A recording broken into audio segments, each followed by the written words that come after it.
pinakasariwang balita ngayong araw ng linggo. Tauhan ng PNP Highway Patrol Group binangga at tinakbuhan ng SUV sa South Luzon Expressway. Abayo sa Antipolo, nabundol ng MPV, nakabagang driver, sinubukan tumakas pero hinabol sa mga nakasaksi. Ilang tagatali sa Cebu, kung nag-aanda pa man din sa pasukan, nasunugan. Dating Senate President Franklin Drilon ay sinabing dapat kumagitna ng Pangulo sa singalon sa Senado.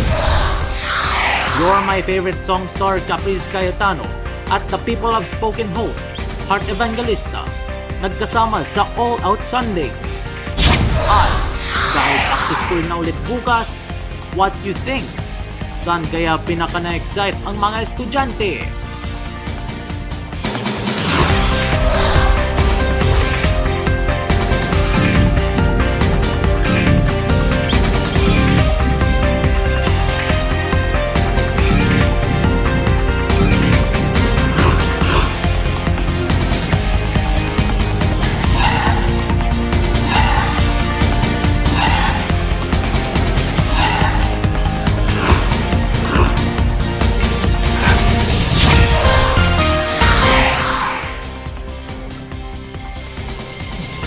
Ilang bahe at kainan ang binulabog ng sunog sa Santa Cruz, Maynila.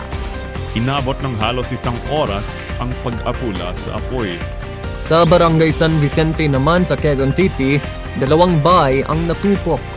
Matao at masikip ang madaan na nagpahirap sa pag-apula.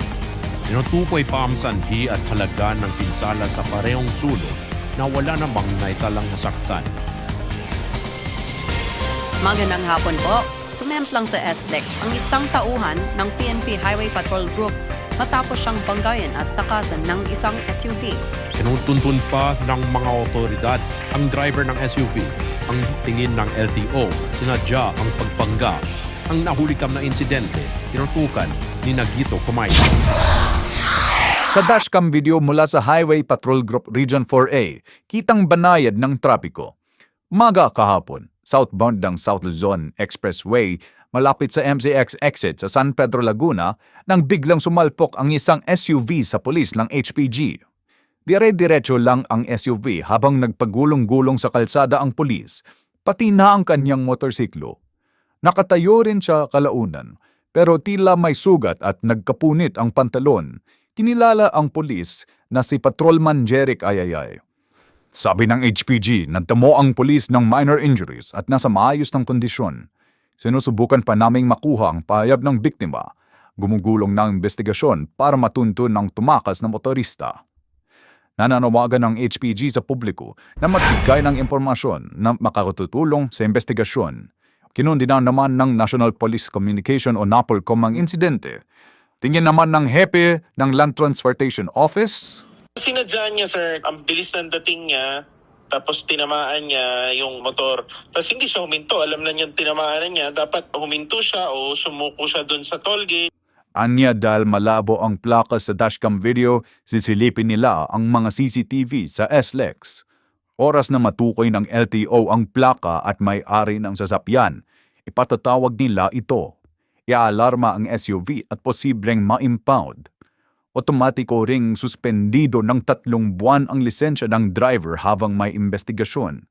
Pero sabi ng hepe ng LTO, dapat tanggalan ng lisensya ang bumangga. Kasi itong driver na to yung hindi dapat nagmamaneho. Wala siyang ibang dapat ikatwiran dito. Kita natin talagang overspeeding na, talas on purpose pa niyang binangga yung HPG. Para sa WPN News Worldwide, ito po si Nagito Kumayda, naglilingkod sa pagbabalita.